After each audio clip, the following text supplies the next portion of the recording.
Hello students. तो आपका स्वागत है टेंस एनालिसिस के नेक्स्ट वीडियो में। पिछले वीडियो में हम लोगों ने यहाँ तक देखा था, बेसिकली हम लोग मैट्रिक्स, डिटर्मिनेंट और वेक्टर को रिप्रेजेंट कर रहे थे किसके फॉर्म में, टेंसर के फॉर्म में। आज हम लोग इससे आगे बढ़ते हैं। पिछले वीडियो में हम लोगों ने आइडेंटिटी मैट्रिक्स को टेंसर में के मदद से रिप्रेजेंट कर लिया था। टेंसर के मदद से रिप्रेजेंट करने का क्या मतलब कि समेशन का यूज करके, क्रॉनिकल डेल्टा का यूज करके, बेसिकली आइंस्टाइन समेशन के अंदर जितना हम लोगों ने चीजें पढ़ी उन सबों का यूज करके किसी भी मैट्रिक्स, डिटर्मिनेंट या वेक्टर को कैसे रिप्रेजेंट कर सकते हैं हम लोग छोटे से छोटे फॉर्म में। उसी को हम लोग कहते हैं रिप्रेजेंटेशन ऑफ टेंस, मतलब वेक्टर मैट्रिक्स इन टेंसर फॉर्म। तो चलिए आज हम लोग थोड़ा सा आगे बढ़ते हैं और चीजों को और सीखने की कोशिश करते हैं। तो यहाँ तक हम लोगों का हो गया था, यानी कि आइडेंटिटी मैट्रिक्स तक हम लोग पहुंच चुके थे। अब चलिए हम लोग आगे देखते हैं। देखिए आगे जो हम लोग को देखना है वो देखना है inverse of a square matrix. क्या कह रहा है कि inverse of a square matrix. अब आपको पता होगा कि अगर हम लोग मैट्रिक्स पढ़ रहे हैं तो मैट्रिक्स की तो नॉलेज होनी चाहिए, उसके बिना तो होगा नहीं। आपको थोड़ा मोड़ा क्लास 12 से है वही काफी है। आपको पता है कि इनवर्स उसी का निकलेगा जिसका डिटर्मिनेंट जो है 0 के बराबर नहीं होगा, क्योंकि आपको पता है कि जो इनवर्स का फॉर्मूला होता है वो होता है क्या, क्या बोलो बोलो बोलो, कोफैक्टर का ट्रांसपोज, यानी कि adjoint adjoint of A matrix upon A का डिटर्मिनेंट। तो ए का डिटर्मिनेंट 0 नहीं होना चाहिए।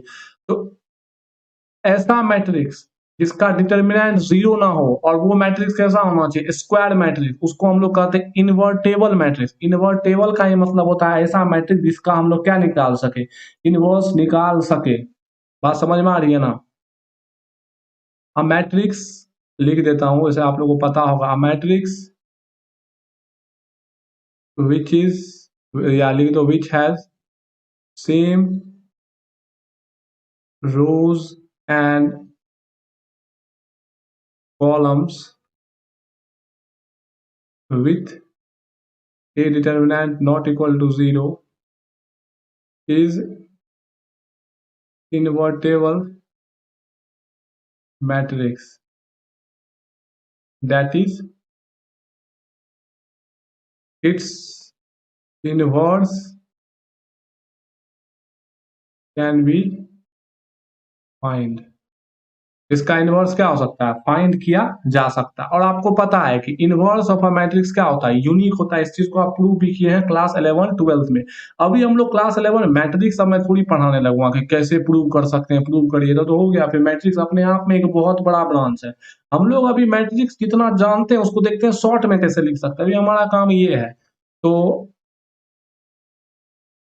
N inverse inverse of a, अरे भाई, इनवर्स ऑफ अ मैट्रिक्स, एक मैट्रिक्स का इनवर्स जो होता है वो क्या होता है, यूनिक होता है। क्या होता है, यूनिक होता है। ठीक है। अब देखिए, आपको पता है कि मान लेते हैं कि हमारे पास एक मैट्रिक्स ए है। अब एक मैट्रिक्स अगर ए है तो उसको हम लोग लिख सकते हैं ना, ए आई जे, बताया ये सब मैंने। और अगर स्क्वायर मैट्रिक्स है तो ऑर्डर क्या होना चाहिए, एन एन। जहां पे आपको पता है कि आई किसको बताता है, पहला वाला किसको बताता है, रो को, और जिसका वैल्यू कहां से कहां तक गया है, एन तक गया है। और जे किसको बताता है, कॉलम्स को, इसका वैल्यू कहां से कहां तक गया है, एन तक गया है। इतना बात आपको पता है, नहीं पता है तो पिछले लेक्चर्स को जाके देखिए। अगर हमको ए का इनवर्स निकालना है तो मान लेते हैं कि हमारे पास एक मैट्रिक्स है A. Let we have a matrix A, and if A, अगर ए का, देखिए ए इनवर्स तो सबका नहीं निकल सकता, इनवर्स उसी का निकलेगा जो इन्वर्टेबल मैट्रिक्स होगा। If A is an invertible matrix, अगर ए हमारा इन्वर्टेबल मैट्रिक्स होगा, यानी कि उसका डिटर्मिनेंट 0 होगा, सॉरी 0 नहीं होगा, और वो स्क्वायर मैट्रिक्स होगा, देन तब एग्जिस्ट करेगा ना, then only we can find inverse, then there exist. ये सब आपको बात पता है, देयर एग्जिस्ट। यहाँ पे मान लेते हैं कोई बी एग्जिस्ट करेगा, कुछ बी आई जे, और वो भी क्या होगा, एक स्क्वायर मैट्रिक्स ही होगा। देयर एग्जिस्ट बी कॉल, जिसको हम लोग कह सकते हैं unique, there exist unique, unique लिख दीजिए, unique be called the inverse of, the inverse of A matrix. मतलब क्या कहा जा रहा है कि मान लेते हैं हमारे पास कोई मैट्रिक्स है, अब हमको उसका इनवर्स निकालना है, तो उस मैट्रिक्स का इनवर्स तभी निकलेगा जब वो मैट्रिक्स कैसा होगा, इन्वर्टेबल होगा। तो मान लेते हैं एक मैट्रिक्स है जो कि इन्वर्टेबल है, तो उस तब एक मैट्रिक्स बी एग्जिस्ट करेगा जो कि क्या होगा, ए का इनवर्स। एक मैट्रिक्स बी एग्जिस्ट करेगा जो कि क्या होगा, ए का इनवर्स।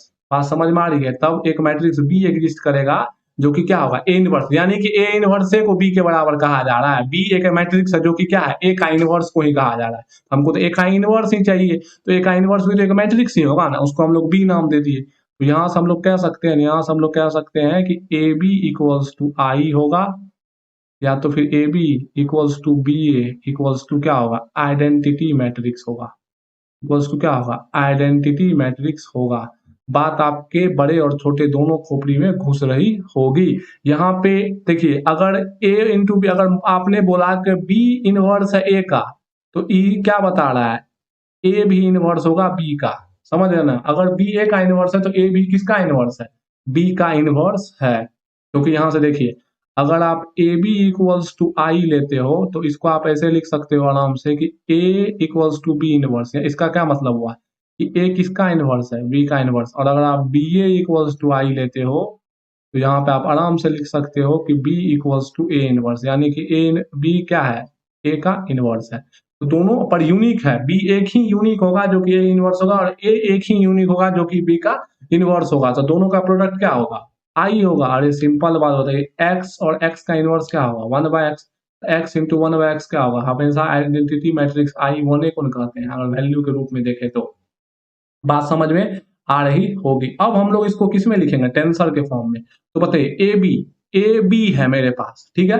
अगर मैं बात करूं ए बी की, तो बताइए अगर मैं बात करूं ए बी की, तो ए बी को लिखने के लिए हम लोग क्या करना पड़ेगा, पहले तो ए आई जे आराम से एन एन, और B I J, B I J, चलिए बी आई जे और एन मान लेते हैं कि वो भी एक स्क्वायर मैट्रिक्स है, एन और एन।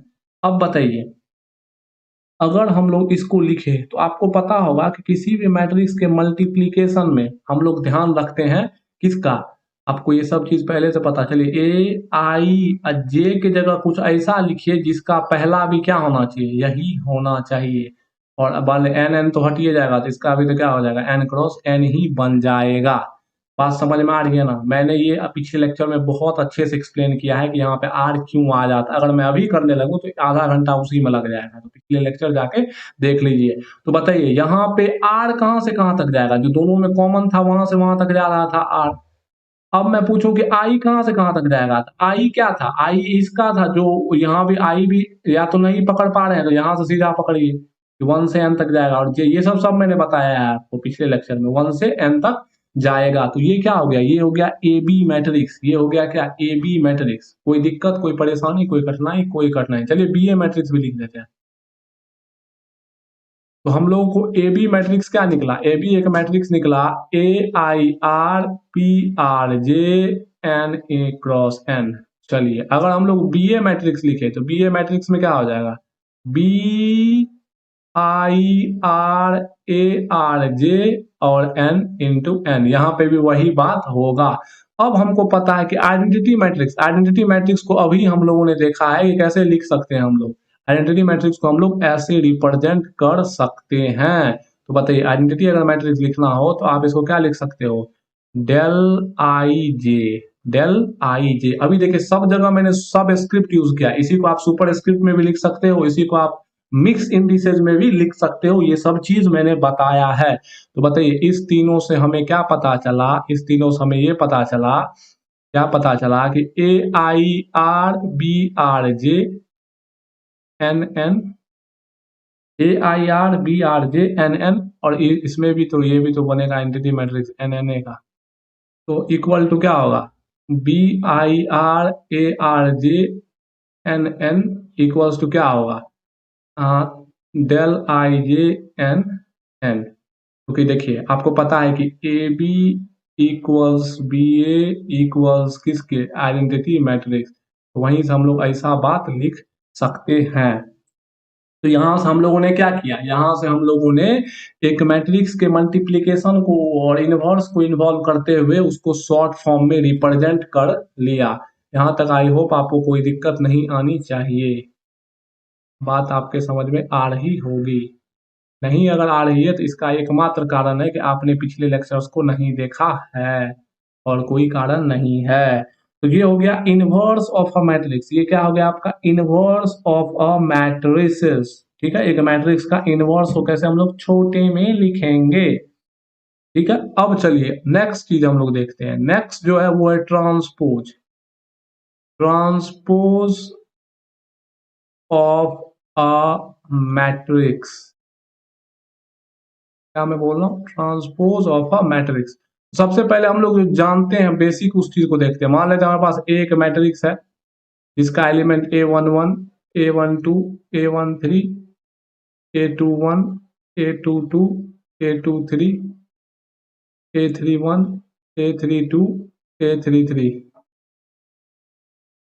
कितना ऑर्डर है, 3 बाय 3 का ये ऑर्डर का मैट्रिक्स है। अगर मैं आपसे पूछूं कि ए का ट्रांसपोज क्या होगा, तो आप जानते हो ट्रांसपोज का मतलब होता है रॉ को कॉलम में चेंज कर दो, रॉ और कॉलम को इंटरचेंज कर दो। तो कैसा लिखाएगा, A11 A12 A13 A21 A22 A23 A31 A32 A33। और ऑर्डर का भी स्क्वायर है तो कोई दिक्कत है ना, 3 × 3 दोनों तरीके से आप लिख सकते हैं, कोई दिक्कत नहीं है।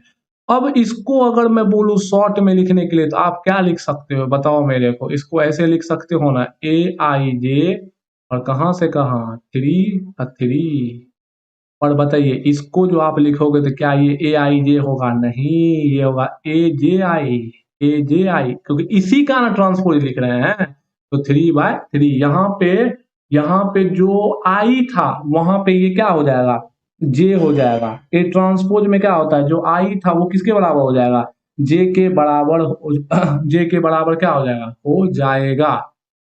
बात समझ में आ रही है ना। तो ए का जो ट्रांस देखें जैसे जैसे अरे यार देखिए A11 है, A12 की जगह यहाँ क्या आ गया A21, यानी कि जहां ये जे था और ये आई था, तो जहां जे था वहां आई आ गया, और जहां आई था वहां जे आ गया। इसी कारण हम लोग ट्रांसपोज लिखे हैं। तो जहां जे था वहां आई आ गया, और जहां आई था वहां क्या आ गया, जे आ गया। बात समझ में आ रही होगी। ठीक है, देखिए इसका ये हो गया इधर।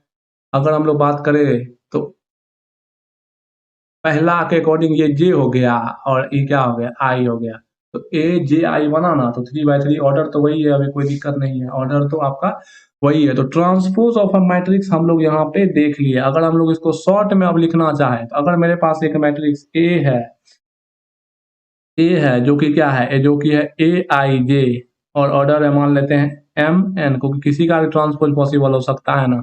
अगर हमें ए का ट्रांसपोज निकालना है तो ए का ट्रांसपोज जो होगा वो क्या होगा, ए का ट्रांसपोज होगा A j I और ऑर्डर क्या हो जाएगा, ऑर्डर हो जाएगा, ऑर्डर भी तो चेंज हो जाएगा N और M।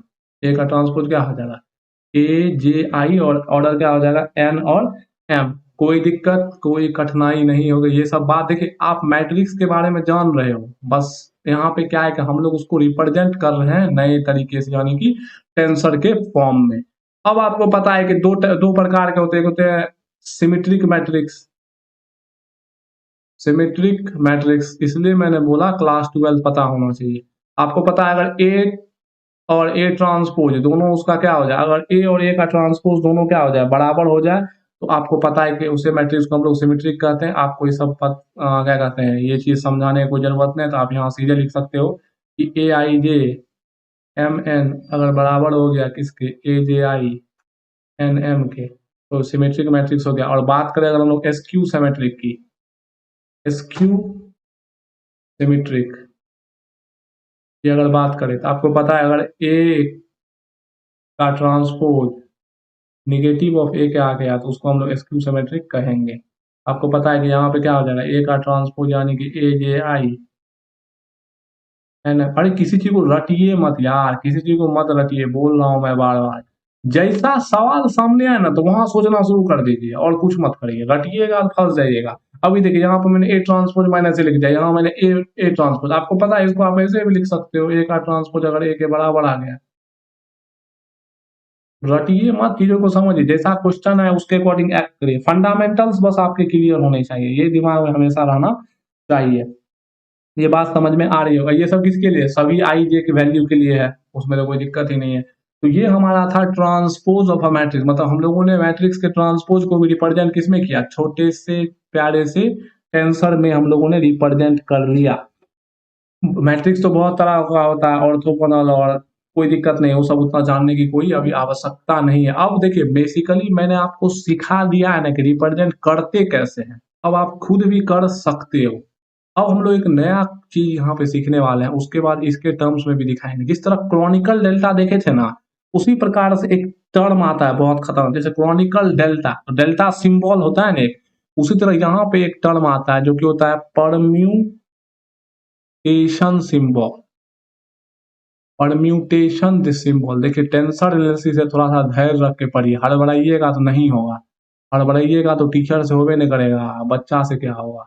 परमुटेशन सिंबल, अब देखिए परमुटेशन सिंबल होता क्या है, इस बात को हम लोग समझते हैं आराम से, डोंट वरी बी हैप्पी। देखिए जो आपका परमुटेशन सिंबल होता है, अगर हम लोग रिप्रेजेंटेशन देखें, क्योंकि देखना जरूरी है कि दिखता कैसा है, रिप्रेजेंटेशन अगर हम लोग देखें और इसका काम क्या है ये भी समझेंगे, डोंट वरी बी हैप्पी। अब देखिए अगर हम लोग इसकी चर्चा करें तो चलिए, ई दिखता है आपको कुछ ऐसा, ई आई जे के dot dot dot dot W, समझिए ई है, ये जो ई ई पढ़ते हैं ना, ई अल्फाबेट, और नीचा में सब स्क्रिप्ट में लिखा हुआ है, आई जे से लेके के तक। आप इसको सुपर स्क्रिप्ट मिक्स में भी दिखा सकते हैं, लेकिन एक से देख एक कर लीजिएगा तो सब कर सकते हैं, आपको पता है। यहाँ पे ये जो ये चीज देख रहे हैं ना, ये कोई डब्ल्यू नंबर नहीं है, ये एन तक गया है, एन सब स्क्रिप्ट है, वैल्यू एन तक गया, 1 2 3 4 5 6 7 8 9 10, एन तक वैल्यू गया है, सब स्क्रिप्ट या सब सफिक्स कह दो, जो कहना है कहो, लोअर सफिक्स। तो ये हुआ इसका रिप्रेजेंटेशन। इस तरह क्रॉनिकल डेल्टा का रिप्रेजेंटेशन ऐसे होता था ना, ए आई जे करो या कैसे करो, ऐसे होता था ना रिप्रेजेंटेशन, ठीक उसी प्रकार से इसका रिप्रेजेंटेशन ऐसे है। परम्यूटेशन सिंबल, उसको रिप्रेजेंट किस तरह से किया जाता है, ऐसे रिप्रेजेंट किया जाता है। अब सवाल है कि इसमें जो है आई जे के क्या है, आई जे के आपका सब स्क्रिप्ट है। अब दूसरा सवाल क्या है कि आखिर परमुटेशन सिंबल, जिस तरह डेल्टा हमको पता था कैसे काम करता था, अगर डेल्टा आई जे, जहां पे आई अगर जे के बराबर हो जाता था तो हमको वैल्यू मिलता था कितना, 1, बराबर नहीं होता था हमको वैल्यू मिलता था 0। तो ठीक इसी प्रकार अब सवाल आया कि आखिर ये सिंबल एक्ट कैसे करता है या फिर ये वर्क कैसे करता है, हम लोग इसका वर्किंग देखने वाले हैं और फिर समझेंगे, डोंट वरी बी हैप्पी। अब देखिए इसका जो वर्किंग होता है कि, समझिएगा बात को, ई आई जे के से डब्ल्यू तक इसका वैल्यू,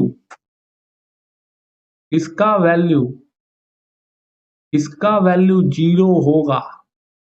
कब कब, इफ एनी टू, एनी मतलब कोई भी, any two subscript is equal, अगर इस दोनों में से, मतलब इस एन सबस्क्रिप्ट में से कोई भी सबस्क्रिप्ट अगर बराबर हो गया तो इसका वैल्यू 0 हो जाएगा। ऐसे डिफाइन ही किया गया है इसको, जैसे कि अगर इफ आई बराबर अगर जे हो गया, या फिर जे बराबर कुछ डब्ल्यू हो गया, या फिर जे बराबर कुछ के हो गया, तो इस सब केस में वैल्यू क्या हो जाएगा, 0। अभी समझेंगे और डोंट वरी बी हैप्पी। दूसरा जो एक ही बार रिजल्ट निकलता है वो होता है कि -1 पे पावर कुछ p मान लेते हैं हम लोग, -1 पे पावर कुछ p वैल्यू है। आप देखिए -1 पे क्या, एक चीज बताइए मेरे को एक सवाल दीजिए जवाब, मेरे को एक चीज बताइए कि यहाँ पे मैं आपसे एक सवाल पूछता हूँ, -1 पे पावर n है और यहाँ पे मैं बोल दूं n इंटीजर है, एन अगर इंटीजर की बात करूं, इंटीजर में भी पॉजिटिव इंटीजर है, तो बताओ क्या हो सकता है? दो ही नंबर, या तो ऑड होगा या तो इवन होगा। तो इसी चीज को कई बुक्स में लिखा, बताइए ऑड होगा तो क्या होगा? रिजल्ट हमेशा -1 होगा। इवन होगा तो रिजल्ट हमेशा क्या होगा? 1। इसी चीज को बुक में लिखेगा, एक वैल्यू 0 होगा, दूसरा वैल्यू 1 होगा, तीसरा वैल्यू -1 होगा। तो उससे ज्यादा अच्छा आप एक बार में समझ लीजिए।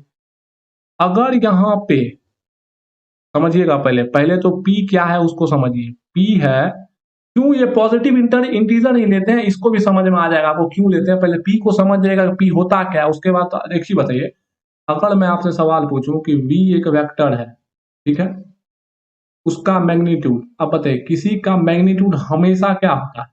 पॉजिटिव। तो ये पॉजिटिव आपने कब बोला? जब आपको ये पता चल गया कि ये मैग्नीट्यूड है तब ना। तो ठीक उसी प्रकार अगर आपको पता चल जाएगा कि पी क्या है, उसके अकॉर्डिंग आपको खुद ब खुद समझ में आएगा कि पी पॉजिटिव ही क्यों होना चाहिए। इस तरह मैग्नीट्यूड हो गया तो पॉजिटिव ही होना चाहिए। तो देखिए पी क्या है? पी जो है आपका दी नंबर, अगर आप इसको सही से लिखिएगा, वो जो बुक में बहुत ज्यादा टफ तरीके से लिखा जाता है, the number of exchange of subscripts. समझ में आएगा, don't worry. The number of the exchange of subscript to to take it, या फिर लाने में क्या, लाने क्या कहता है? To make it in order. अभी आपको कुछ नहीं समझ में आया, हमको सब पता है। चलिए एग्जांपल से खटखट समझते हैं। अगर कोई आपसे पूछे कि बताओ भाई E12345 2 इसका वैल्यू क्या है, तो आप सीधा देखिए कि अगर आपका सबस्क्रिप्ट रिपीट हुआ है, अगर आपका सबस्क्रिप्ट रिपीट हुआ है, तो सीधा वैल्यू क्या हो जाएगा? 0 हो जाएगा। अगर सबस्क्रिप्ट कोई भी रिपीट हुआ तो वैल्यू क्या होगा? 0 होगा। कोई भी रिपीट हुआ तो वैल्यू क्या होगा? 0 होगा। अगर एक चीज बताइए, ऐसा हो जाए E123 3 2 1, तो दो को तो देखना भी नहीं है। अगर एक भी सब स्क्रिप्ट रिपीट हुआ तो सीधे वैल्यू क्या होगा? 0। तो यहाँ तो दो को है, कोई दिक्कत नहीं है। तीन को है, कोई दिक्कत नहीं। एक भी अगर रिपीट हुआ तो सीधा वैल्यू 0। ये ऐसे काम ही करता है जिस तरह डेल्टा ऑपरेटर वर्क करता है, उस तरह ये भी वर्क करता है। आप समझते हैं। मान लेते हैं कि अगर आपके पास है E132, इसका क्या वैल्यू हुआ? क्योंकि देखिए यहाँ पे तो रिपीट नहीं हुआ है, तो यहाँ तो 0 नहीं होगा। 0 नहीं तो होगा तो क्या होगा? 0 नहीं होगा तो ये हो सकता है। अब देखिए, पहले तो आप इसको लिख दीजिए -1, ठीक है। अब पावर क्या है? P। अब देखिए P के जगह पे क्या होगा, ये समझने वाली बात है बस। अब देखिए मैंने क्या लिखा, P क्या है? The number of exchange of subscript to make it in order. अब एक चीज बताइए कि 1 2 3 3 नंबर है, इसका ऑर्डर कैसा सही होगा? सही order, make it in order. Order मतलब क्रम में कैसे सजेगा ये? तो 1 2 3 होना चाहिए ना, यही ना हुआ ऑर्डर। पर बताइए यहाँ पे क्या है? 1 3 2 है ना। तो इसी सब स्क्रिप्ट को ऑर्डर में लाने के लिए जितना बार पोजीशन को एक्सचेंज, देखिए चेंज नहीं मैं बोल रहा हूँ, एक्सचेंज बोल रहा हूँ। चेंज और एक्सचेंज में बहुत का अंतर है। देखिए जैसे 2 3 1 है, तो 2 3 1 को लाने के लिए क्या करना पड़ेगा? इसको इधर, अगर इसको आप इधर करते हैं तो ऑब्वियसली बात है, कहाँ जाएगा? ये तो ऑब्वियसली इधर चल जाएगा, तो ये दो बार काउंट नहीं होगा। इसलिए मैं बोल रहा हूँ एक्सचेंज, चेंज नहीं। अगर चेंज बोलिएगा तो इधर जाएगा एक बार, इधर जाएगा दो बार, तो चेंज हो गया दो बार। लेकिन एक्सचेंज तो एक ही बार हुआ है ना, क्योंकि आपने 1 को 2 के जगह पर रखा, ऑब्वियसली उसके बाद 2 कहाँ चल जाएगा? 1 के जगह। एक्सचेंज का, अरे भाई एक चीज बताओ, एक जगह ये है जहाँ पे ये आदमी खड़ा है और एक जगह ये है जहाँ पे ये, अगर ये दोनों अपने पोजीशन को एक्सचेंज करता है तो एक ही बार में नहीं, ये यहाँ आ जाएगा और ये यहाँ आ जाएगा। चेंज करता है तो ये यहाँ जाता है तब ये यहाँ आता है। एक्सचेंज का मतलब होता है साइमल्टेनियसली चेंज कर लेना, एक ही साथ चेंज कर लेना। तो यहाँ पे जो P का वैल्यू है, वो P का वो वैल्यू है कि द नंबर ऑफ एक्सचेंज, कितना एक्सचेंज करना जरूरी है इस सबस्क्रिप्ट को किसमें लाने में? ऑर्डर में लाने में। तो बताइए कितना चेंज करना पड़ेगा? बताइए अगर 1 के जगह 2 आ जाए, 2 के जगह 1 आ, सॉरी सॉरी सॉरी, इसको चेंज, अगर 3 के जगह 2 आ जाए और 2 के जगह क्या आ जाए? 3 आ जाए, तो हमको कितना बार एक्सचेंज करना पड़ेगा?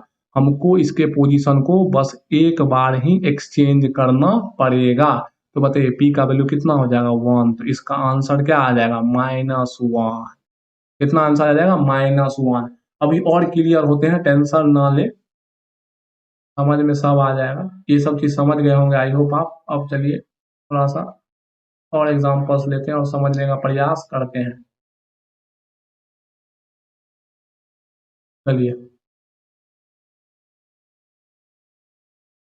मान लेते हैं कि E124536, चलिए ऐसा एग्जांपल। तो पहली बात तो रिपीट नहीं हुआ है। अगर रिपीट हुआ है, रिपीट इक्वल का मतलब एक बात और आप समझ सकते हैं, अगर कोई भी इंडेक्स रिपीट हो गया है तो फिर गड़बड़ा गया, फिर जीरो हो जाएगा वैल्यू।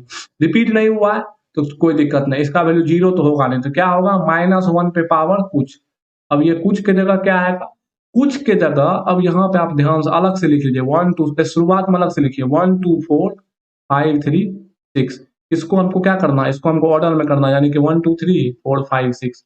अब इसको ऑर्डर में करने के लिए कितना सब स्क्रिप्ट के पोजीशन को चेंज करना पड़ेगा, जितना बार, नंबर मतलब क्या होता है जितना बार, तो यहाँ हम लोग एक ही बार में हमको ऑर्डर मिल गया।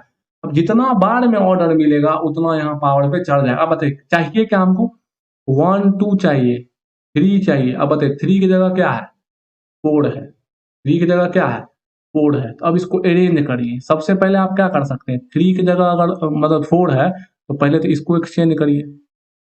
इसको एक्सचेंज करेगा तो क्या बनेगा 1 2 3 5 4 6। अभी तो 3 को सेट हुआ, अभी भी बाकी है। अब बताइए दूसरा क्या होगा, दूसरा फिर एक्सचेंज इसको करना होगा। तो 1 2 3 4 5 6। तो बताइए कितने ऐसे एक्सचेंज करने पड़े आपको ऑर्डर में लाने के लिए, तो 2 एक्सचेंज करने पड़े, तो इसका वैल्यू क्या हो जाएगा 1 हो जाएगा। अब आपको थोड़ा थोड़ा क्लियर, अभी भी पूरा क्लियर नहीं हो रहा, आपको बिल्कुल पता है, डोंट वरी, बी हैप्पी। ठीक है, अब देखिए अगला देखते हैं। 1 4 5 6 2 8 11 9 12 10। अरे 12 है, एक जोड़ा में, यहाँ 1 2 नहीं समझ लीजिएगा। अरे भाई 1 2 नहीं समझ लीजिएगा, 12 है ही। इसलिए 12 ले लेने जाता है, ध्यान रखिएगा। 12 है ये, वो इसलिए नहीं लिया जाता है 12, एक बात ध्यान रखिए। 11 12 नहीं लिया जाता है यार, यहाँ पे लिया भी जाएगा तो बोल दिया जाएगा, इस बात को गौर करके रखिएगा दिमाग में, नहीं तो फिर बोलेगा सर यहाँ 1 तो रिपीट करेगा 2 बार, ये 1 नहीं है 11 है। चलिए आपको समझाने के लिए मैंने कोई भी आर्बिट्रेरी नंबर ले लिया। अब बताइए ऑर्डर क्या है, ऑर्डर है 1 2 1 4 5 6। सबसे पहले बताइए 2 आना चाहिए 4 के जगह पे, कोई दिक्कत, चलिए लिख लेते हैं इसको 1 4 5 6 2 8 11 9 12 10। चलिए पहले तो ई कहाँ आना चाहिए, ई आना चाहिए यहाँ पे, तो 1 हो गया। ठीक है, एक बार चेंज हुआ। अब अगर ई यहाँ पे आ गया तो क्या बन जाएगा, अगर ई यहाँ पे आ गया तो बताइए 4 यहाँ लिखा जाएगा और 2 यहाँ लिखा जाएगा। ई यहाँ पाने के बाद 4 यहाँ लिखा गया, 2 यहाँ लिखा गया। अब बताइए 4 तो यहाँ पे नहीं आना चाहिए, और भाई इसमें 3 कहाँ लिखे है, जा जा जाते। अरे 12 को हटा के जो है ना 3 ये लिख दीजिए यहाँ पे, 12 को हटा के 3 लिख दीजिए। बताइए यहाँ 3 है, कोई दिक्कत, कोई दिक्कत नहीं। अब बताइए 4 को यहाँ लेकर, सॉरी 4 को इधर लेके आए और 2 को इधर लेके आए, तो सबसे पहले तो अब इसको क्या करना पड़ेगा, सेकंड एक्सचेंज हमको 5 में करना होगा, 5 और 3 में। तो बताइए 5 और 3 में, तो 3 यहाँ आ जाएगा।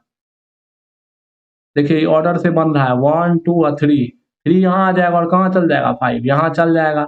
अब बताइए अब हमको फिर 4 यहाँ है 6 यहाँ है, तो हमको क्या करना पड़ेगा, 4 को इधर करना पड़ेगा, एक से मुझे, हाँ 4 को इधर करना पड़ेगा और 6 को इधर करना होगा। तो 4 यहाँ आ जाएगा, 6 यहाँ चले जाएगा। तो कितना एक्सचेंज हुआ, 1 2 3 एक्सचेंज अभी तक हो चुका है। अब बताइए 6 यहाँ पे है, 5 कहाँ पे है, 5 यहाँ पे है। अब हमको 5 और 6 में क्या करना होगा, अरेंजमेंट करना होगा यहाँ पे फिर। तो 5 और 6 में अरेंजमेंट करेगा तो यहाँ क्या आ जाएगा 5 आ जाएगा, यहाँ क्या आ जाएगा 5 आ जाएगा। अब 5 यहाँ आ गया है मेरा, ठीक है, अब ध्यान दीजिएगा 5 हम लोग यहाँ तक पहुंच चुके हैं, ये 1 नंबर 2 नंबर 3 नंबर 4 नंबर और 5 नंबर। अब यहाँ 8 है और यहाँ हमारा 6 आ चुका है, तो 6 और 8 में रिप्लेस मार देंगे। तो 6 और 8 में रिप्लेस मारेंगे तो 6 इधर चल जाएगा, 8 इधर चल जाएगा, सातून है इसमें होगा। 7 इसको बना दीजिए, चलिए आप 7 इसको बना दीजिए, 7 7 7। 6 और 8 में रिप्लेस मार देगा। अब 6 के बाद 7 अपने सेट है। अब 8 को 9 से रिप्लेस, क्योंकि 8 यहाँ पे आ चुका है ना, तो 8 को 9 के साथ रिप्लेस करना होगा। तो 8 के मतलब यहाँ पे 8 है, अपने 9 सेट हो जाएगा और 10 सेटे है। तो कितना एक्सटेंड करना पड़ा, 1 2 3 4, 1 2 3 4 5 6, तो -1 में पावर कितना हो जाएगा 6। आंसर क्या हो जाएगा 1। तो आपको ये देखना होगा कि सब स्क्रिप्ट को ऑर्डर में लाने के लिए हमें जितना एक्सचेंज करना होगा उतना नंबर ऊपर में चढ़ जाएगा। और बताइए एक्सचेंज कभी भी निगेटिव होगा क्या, 1 to 1 से स्टार्ट होगा, 1 2 3 4, इसलिए ये क्या होता है हमेशा पॉजिटिव इंटीजर होता है, पॉजिटिव इंटीजर होता है। बात समझ में आ रही है ना। तो जितना एक्सचेंज आपको करना पड़े उतना के अकॉर्डिंग, अगर अगर कोई भी सब स्क्रिप्ट रिपीट कर गया तो वैल्यू क्या हो जाएगा, 0 हो जाएगा। जैसे अगर हम लोग इसको एक आर्बिट्रेरी फॉर्म में दिखाएं, मान लेते हैं अगर आपको EIKJ मिला है, तो आपको पता है हमेशा क्या होता है IJK होता है, तो एक बार एक्सटेंड करना होगा तो -1 में पावर 1 यानी कि -1। आपको अगर EIJKLMKMN, देखिए के 2 बार आ गया तो सीधा वैल्यू क्या हो जाएगा 0 हो जाएगा। देखिए अल्फाबेट में क्या ध्यान रखिए ना कि ए से जेड की तरफ ऑर्डर ऐसे नहीं होगा, ए से जेड की तरफ ABCDEFGHIJKLMNOP तो ऐसे ऑर्डर बढ़ना चाहिए। तो ऑर्डर का मतलब नंबर में ऑर्डर कैसे होता है 1 2 का 4, सॉरी 1 2 3 4, अल्फाबेट में क्या होता है ABCDEFG। तो अगर आपको सब स्क्रिप्ट को ऑर्डर में लाने के लिए जितना मथापची करना पड़े उतना आपका क्या हो जाएगा, उतना है, उतना कितना हो जाएगा, उतना आपका P का वैल्यू हो जाएगा और -1 पे चढ़ा दीजिए। तो ये था परमुटेशन सिंबल का रिप्रेजेंटेशन और दूसरा वर्किंग, जस्ट लाइक डेल्टा के तरह। बात समझ में आ रही होगी। अब आपका सवाल है कि इसको यूज कहाँ करना है, तो यूज के लिए कुछ देर इंतजार करें, उससे पहले हम लोग कुछ काम करते हैं तब इसका यूज हम लोग देखेंगे। चलिए अब आते हैं डिटर्मिनेंट में। Determinant of a matrix. आपको पता है कि अगर मेरे पास एक मैट्रिक्स ए है, एक मैट्रिक्स अगर ए है और स्क्वायर मैट्रिक्स का डिटर्मिनेंट निकलेगा तो एन ऑर्डर का या एम ऑर्डर का, यहाँ पे अपना एलिमेंट है, डोंट वरी। एक मैट्रिक्स से अगर इसका डिटर्मिनेंट निकालना है तो डिटर्मिनेंट निकालने का एक तरीका होता है ना, क्या तरीका होता है, उस मैट्रिक्स के किसी भी रॉ को उसी के कोफैक्टर से, ith रॉ को अगर हम लोग मल्टीप्लाई कर देते हैं ith रॉ के कोफैक्टर से मल्टीप्लाई करके ऐड, देन ऐड, तो ये किसका वैल्यू देता है, डिटर्मिनेंट का वैल्यू देता है। अब समझिए पहले ए मान लेते हैं आपके पास मैट्रिक्स है A11 A12 A13 A21 A22 A23, ये सब आपको 12 से पता है, A31 A32 A33।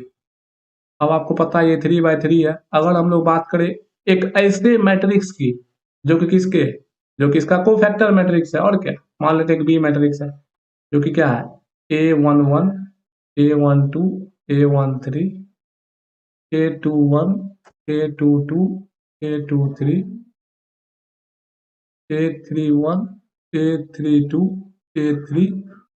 ये क्या है आपको, ये है मैट्रिक्स ऑफ कोफैक्टर ऑफ ए के कोफैक्टर के बराबर। आपको पता है कि कोफैक्टर कैसे निकलता है, अगर आपको कोफैक्टर निकालना हो, कोफैक्टर निकालना हो तो कोफैक्टर का क्या होता है sign, sign up into minor उसका, ये सब चीज आप जान रहे हो। इसका हम अब तरीका आपको जनरल तरीका बता देंगे। अब आपको साइन ढूंढना भी नहीं, जैसे आप बोलोगे ना कि डिटर्मिनेंट में एगो प्लस होता है एगो माइनस, उतना टेंशन भी हम लेना नहीं पड़ेगा। देखिए ध्यान से, आपको पता है, अगर हम ये दो रिजल्ट पता है तो हम लोग सीधे बोल सकते हैं, क्या बोल सकते हैं हम लोग, बोल सकते हैं, क्या बोल सकते हैं कि A11 plus A12 plus A13 का वैल्यू क्या होगा, डिटर्मिनेंट ऑफ ए के बराबर।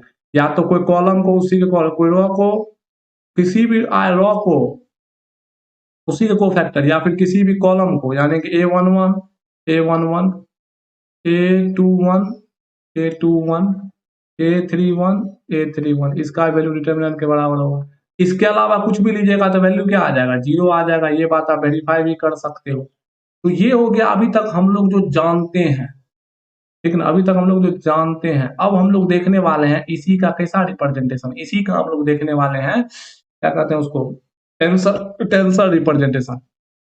सबसे पहले बताइए ए को आप कैसे लिखिएगा, ए को लिखिएगा ना कैसे, A i j। देखिए पहले मैं चीजों को रिलेट कर देता हूँ बेसिक से, ताकि आपको कंफ्यूजन नहीं हो। तो क्या होगा, ये एक कैसा मैट्रिक्स होना चाहिए, स्क्वायर मैट्रिक्स, तभी ना डिटर्मिनेंट निकलेगा भाई। अब एक दूसरा मैट्रिक्स है बी, जो कि क्या है, जो कि है A i j, same matrix है, जहां पे ऑर्डर क्या है वही n। जहां पे आपको ध्यान क्या रखना है, क्या ध्यान रखना है कि A i j क्या है, कोफैक्टर। अब देखिए ट्रिक में बताता हूँ, कोफैक्टर ट्रिक क्या है, कॉन्सेप्ट से ही निकला है। तो ए कोफैक्टर क्या होता है, -1 पे पावर कुछ मान लेते हैं k और M i j। देखिए A11 का कोफैक्टर साइन और माइनर ऑफ 11, माइनर कैसे निकालता है, इसका माइनर अगर निकालना है तो ऐसे लीजिए, इसको उड़ाइए तो इसे निकलेगा साइन के साथ। अब बताइए के क्या है, यहाँ पे के है i+j।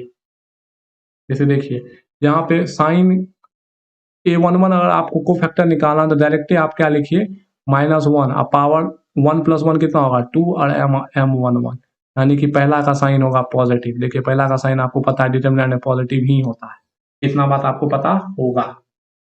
ठीक है, तो बताइए ये हो गया आपका ए, और ये हो गया कोफैक्टर इसका बीजे। अगर आपको ए का डिटर्मिनेंट निकालना है तो बताइए ए का डिटर्मिनेंट क्या होता है, मल्टीप्लीकेशन होता है ना। तो बताइए इसको आप आराम से नहीं लिख सकते हैं, कैसा लिख सकते हैं, A i j हो गया। इसी देखिए यहाँ पे सब स्क्रिप्ट है कि नहीं, ये किसको रिप्रेजेंट करेगा, अरे भाई साहब, अरे यार भुला गए सब कुछ, कि आइंस्टाइन समेशन से नहीं खुलेगा, आइंस्टीन यहाँ डबल समेशन है, डबल समेशन, क्योंकि डबल क्या है, डमी इंडेक्स है।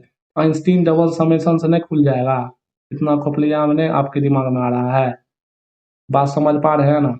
तो इस चीज को अब देखिए, ए अरे अरे अरे, बाप रे बाप रे, ये तो बड़ा भारी मिस्टेक है। अरे भाई किसी रॉ को, एक के रॉ को लेते हैं और उसके अति से मल्टीप्लाई करते हैं, यहाँ तो हम लोग सबको कर दिए। ध्यान से रुक जाइए, शांति बनाइए रखे। हम लोग क्या करना कि पहले रॉ को उसी के कॉलम से, या किसी भी रो को उसी के कॉलम से अगर हम लोग मल्टीप्लाई करके ऐड करते हैं, हमको क्या मिलता है, मैट्रिक्स मिलता है, तो डेल का वैल्यू मिलता है। तो हम लोग किसी भी रो को किससे, उसी के कॉलम से ना, अरे भाई किसी भी रो को उसी के कोफैक्टर से, किसी भी रो को किससे, किसी भी रो को उसी के कोफैक्टर से। तो बताइए रो क्या, हम लोग पहला 1 1 ले सकते हैं, तो यहाँ पे क्या हो सकता है, ए मान लेते हैं n, और A n j, बता रहे हैं डोंट वरी। उसी तरह उसी के यानी कि फिर क्या हो जाएगा, A n j। अब देखिए आपको पता है कि n यहाँ पे क्या हो सकता है, अरे पिछलका भी तो सही है लिखे थे, कोई गड़बड़ी तो लिखे रहते हैं, वहाँ वहाँ पे आई भी लिख सकते हैं, कोई दिक्कत नहीं, लेकिन जनरली लोग आई जे में बहुत कंफ्यूज हो जाता है। इसलिए यहाँ पे ध्यान रखिए, यहाँ पे क्या है, n का वैल्यू 1 हो सकता है, 2 हो सकता है, किसी भी रो को मतलब यार कि एक से भी निकल जाएगा आंसर। जैसे कि अगर मैं क्या बोलना चाह रहा हूँ इसको समझिए बात को, कि आपको पता है अगर मैं A1j और A1j करूँ तो इससे भी रिजल्ट निकलेगा। क्यों, क्योंकि देखिए ये सिर्फ समेशन को दिखाएगा किस पे, A11 A1 A11 A12 A12 A13 अभी तीने तक लेते हैं, मान लेते हैं A13। क्या बताइए, डिटर्मिनेंट को नहीं देगा, यही चीज तुम लोग यहाँ निकाल रहे A13। तो ये लिखिए A11J लिखिए, इससे निकालिए रिजल्ट, या फिर A2J A2J इससे रिजल्ट निकालिए, या फिर A3J A3J इससे रिजल्ट निकालिए, या फिर डॉट डॉट डॉट ANJ इसका मतलब बाबू बिल्कुल मत समझना ना कि यार कि ये समेशन को दिखा रहा है। जहाँ एक यहाँ पे समझने वाली बात है, यहाँ पे समेशन उमेशन नहीं दिखा रहा है, एक में प्रत्येक में समेशन दिखाता है। यहाँ पे ये एन जो है ना, क्यों मैं बोल रहा हूँ ना, यहाँ पे समेशन है लेकिन मैं लिख रहा हूँ सही से उसको। यहाँ पे आपका, यहाँ पे सॉरी, आपका एन फिक्स है, आप एन ले लिए, और समेशन यहाँ पे किस पे है, समेशन है, समेशन ओवर जे, जे पे समेशन, आइंस्टाइन का समेशन किस पे है, जे पे। ये क्या है आपको, इसमें आपने क्या किया है कि एक बार पहला रॉ लिया, उसको उसी को फैक्टर से मल्टीप्लाई किया, दूसरा भी रॉ लीजिएगा उसी को फैक्टर से मल्टीप्लाई करेगा, तीसरा रॉ लीजिएगा उसी को फैक्टर से मल्टीप्लाई, सब क्या वैल्यू देगा, सब आपको किसका वैल्यू देगा, सब आपको देगा डिटर्मिनेंट ए का वैल्यू। तो ये क्या है, ये जो रूल अभी हम लोग देख रहे हैं, इसमें हम लोग रॉ चुन रहे हैं, तो रॉ अगर चुन रहे हैं इसमें हम लोग इसको क्या बोल सकते हैं, इसको हम लोग बोल सकते हैं कि ये क्या है आपको, रॉ के अलोंग एक्सपेंशन। ये क्या है आपको, ये है रो एक्सपेंशन। आपको पता है कि अगर हम एक रॉ को उसी के कोफैक्टर से मल्टीप्लाई करके ऐड करते हैं तो हमें क्या मिलता है, डिटर्मिनेंट के वैल्यू। तो वो रॉ तो कुछ भी हो सकता है, इसलिए रॉ का वैल्यू 1 भी हो सकता है, 2 भी। जब n बाय n का मैट्रिक्स है तो कुछ भी हो सकता है, तो 1 से लेके no तक का लीजिएगा तब वो वैल्यू क्या, डिटर्मिनेंट ही मिलेगा। ठीक उसी प्रकार हम लोग किसके लिए कर सकते हैं, ठीक उसी प्रकार हम लोग किसका कॉलम के लिए कर सकते हैं। कॉलम के लिए क्या हो जाएगा, कॉलम के लिए हो जाएगा AJ1 IJ1, ये भी हो जाएगा three, AJ2 AJ2 dot dot dot AJN AJN, सबका वैल्यू किसके बराबर, डिटर्मिनेंट के बराबर होगा। तो छोटे से बात देखिए, यही तो टेंशन का कमाल है, टेंशन में ध्यान रखना पड़ता है कि जनरलाइज करने समय थोड़ा सोच के जनरलाइज करिए कि क्या कांस्टेंट रह रहा है, क्या वेरी कर रहा है, किसका क्या मतलब है, किसका क्या मतलब नहीं है। अगर मैं सीधा ऐसे लिख देता कि AIJ और फिर AJI ऐसा लिख देता, तो ई तो खटाक से समेशन दिखाता है, पता है, ये समेशन n स्क्वायर इसमें टर्म्स आ जाएगा तुरंत, क्योंकि ये एन आई जाएगा और एन जे जाएगा, तो इस थोड़ी हमको तो अरे ई भी अपने में सही है, पर यहाँ ध्यान का रखना है कि यहाँ पे एक फिक्स है, या तो एक बार जे को फिक्स करिएगा, तो अगर जे को फिक्स करिएगा तो आपको रो एक्सपेंशन मिलेगा, और आई को फिक्स करिएगा तो कॉलम एक्सपेंशन मिलेगा, बताएगा डिटर्मिनेंटे का वैल्यू, एगो को फिक्स करना होगा, समझ रहे ना बात को, क्योंकि भाई एक फिक्स रहेगा ना, एक ही रो में निकालेगा। ऐसा थोड़ी है कि 3 गो रो और 3 गो कॉलम का, 3 गो रो ले लेते हैं और तीनों को कोफैक्टर का मल्टीप्लिकेशन आता है डिटरमिनेंट। अरे भाई, प्रत्येक रो का प्रत्येक कोफैक्टर के साथ में आता है, तो प्रत्येक यानी कि सबका वैल्यू डिटरमिनेंट के बराबर ही होगा। तो ये आपका होता है बेसिकली, इसको कहा जाता है कॉलम, कॉलम एक्सपेंशन। ये क्या आपका कॉलम के अलोंग आपने डिटरमिनेंट का वैल्यू निकाला। तो देख सकते हैं आप कैसे हम लोगों ने आसानी से क्या, थोड़ा सा समझदारी से हम लोगों ने डिटर्मिनेंट को, यानी कि किसी मैट्रिक्स के डिटर्मिनेंट को हम लोग किस में रिप्रेजेंट कर पाए, हम लोग रिप्रेजेंट कर पाए टेंसर के फॉर्म में। यहाँ तक बात समझ में आ रही होगी, हम लोग किस में रिप्रेजेंट कर पाए, हम लोग रिप्रेजेंट कर पाए टेंसर के फॉर्म में। कोई दिक्कत, कोई दिक्कत नहीं। अभी हम लोग देखेंगे डिटर्मिनेंट के एक और केस को समझेंगे। यहाँ तक क्लियर है? नहीं, अगर थोड़ा समझना, थोड़ा सा बैठ के सोचिए और पुरानी बातों को दिमाग में रखिए, समझने का प्रयास करें। अब चलिए हम लोग थोड़ा सा आगे देखते हैं। चलिए, अभी हम लोग देखेंगे थोड़ा सा। अब पहले वेक्टर में एक दो चीज बच गया था, स्केलर प्रोडक्ट को हम लोग रिप्रेजेंट करना चाहते हैं ऑफ अ वेक्टर। एक वेक्टर है जिसके स्केलर प्रोडक्ट को हम लोग रिप्रेजेंट करना चाहते हैं। अब बताइए, एक वेक्टर u है, मान लेते हैं u है, जो कि u किसका फंक्शन है, x1 से लेके कहीं तक जा सकता है, जहां पर आपको पता है कि i कहां से कहां तक जा रहा है, 1 से लेके n तक जा रहा है। और एक पास आपके पास v है, v फंक्शन है किसका, xj का मान लेते हैं, और यहाँ j भी कहां से कहां तक जा रहा है, 1 से लेके n तक जा रहा है।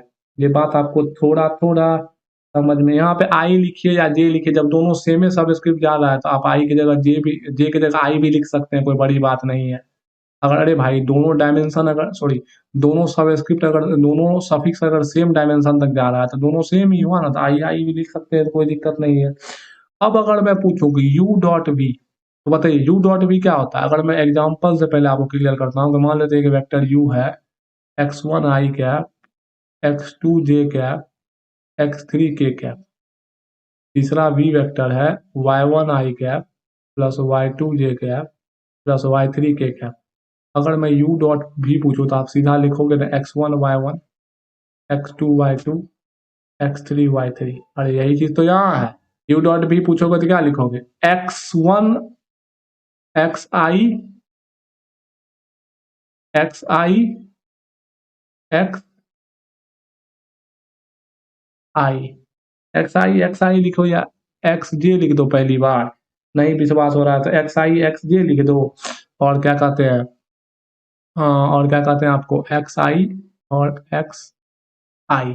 ये क्या बता रहा है, ये बता रहा है समेशन को बता रहा है।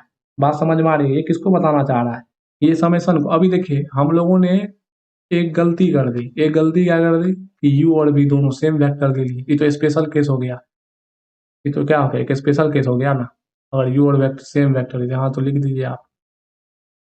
अरे भाई एक वेक्टर का उसी के साथ डॉट लेगा तो मैग्नीट्यूड निकलेगा ना, अभी हम लोग बताएंगे मैग्नीट्यूड का। गलत कुछ नहीं किए हैं, जो करना चाहिए वो नहीं किए हैं। वाई आई ले लीजिए, क्योंकि अरे आई लीजिए जे लीजिए बात बराबर, अगर डायमेंशन सेम है तो सब्सक्रिप्ट सेम होगा। तो वाई आई, तो ये किसको दिखा रहा है, ये दिखा रहा है आपको समेशन को। नहीं दिमाग लग रहा है ना, तो इसको भी शॉर्ट में इसी में लिखिएगा, बताइए हमको एक्स आई वाई आई। तो आई का वैल्यू कहाँ से कहाँ तक, 1 से 3 तक गया। आप बताइए अगर डमी सफिक्स है तो आइंस्टाइन समेशन लगा सकते हैं, तो एक्स आई वाई आई है ना, वही चीज तो यहाँ भी है। पर यहाँ पे इस बार आई कहाँ से कहाँ तक, हम लोग क्यों फिक्स करें, हम लोग एन तक ले गए हैं आई को, यहाँ तक 3 तक ले गए, क्या दिक्कत है, ये सब चीज आप जान रहे हो। तो ये हो गया क्या, ये हो गया बेसिकली यू डॉट वी हुआ, यू डॉट वी हुआ। अब चलिए जो अभी किए थे मैग्नीट्यूड की अगर बात करें, हम लोग को पता है अगर मैग्नीट्यूड की बात करें, मैग्नीट्यूड इसी को जानते हैं, इसमें क्या कहा था, इसी में कहा था नॉर्म। नॉर्म का मतलब होता है length of a vector, length of a vector. आपको पता है एक वेक्टर का लेंथ ही उसका क्या होता है, मैग्नीट्यूड को दर्शाता है। तो बताइए एक वेक्टर का मैग्नीट्यूड कैसे निकाला जाता है। अगर मैं बात करूं एक वेक्टर का आपको मैग्नीट्यूड निकालना, जैसे कि वी वेक्टर है मान लेता हूं मेरे पास, x1 i cap, x2 j cap, x3 k cap. अगर v का मैग्नीट्यूड निकालना है तो आप इसको कैसा दिमाग, अगर मैं अभी सिंपल इसको तरीका समझाऊं आपको, मान लेते हैं एक पॉइंट है 3 डायमेंशन में x1 y1 x1 x2 और x3। अगर इसका लेंथ निकालना है तो हम लोग सीधा क्या लगाते हैं, डिस्टेंस फॉर्मूला से निकाल लेते हैं। अगर मैं v के मैग्नीट्यूड की बात करूं, v के मैग्नीट्यूड की बात करूं तो आप क्या बोलोगे, x1 का स्क्वायर प्लस x2 का स्क्वायर प्लस x3 का स्क्वायर। अब इसको एक तरीका से तो और लिख सकते हैं ना, v का मैग्नीट्यूड, जिसको नॉर्म को ऐसे देखो, हम लोग पहले एक दिखाते थे अब 2 दिखाता है, तो मर्जी उसकी है, रानी उससे कोई दिक्कत नहीं। आपको मैग्नीट्यूड का जो मतलब आप जानते हो पहले से वही है। और तो अगर हम लोग v का, अगर v के साथ ही डॉट ले ले तो क्या यही चीज नहीं आएगा,